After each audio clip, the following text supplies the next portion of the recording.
Lawyers of Reddit. What's the dumbest thing you've had to explain to a client? 1. In my state we have this thing called victims compensation. An oversimplification of how it works goes as follows. If you are the victim of a crime and suffer some form of injury, for example, psychological, physical, etc., you can apply for a payment from state funds.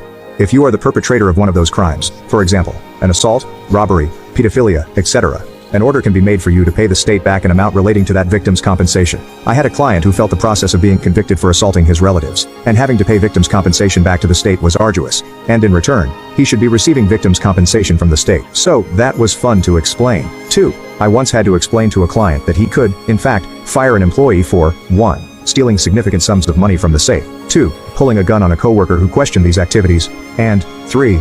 Waving said gun in a customer's face moments later, all of which were on camera. 3. I once had to explain what a maiden name was. They had no idea.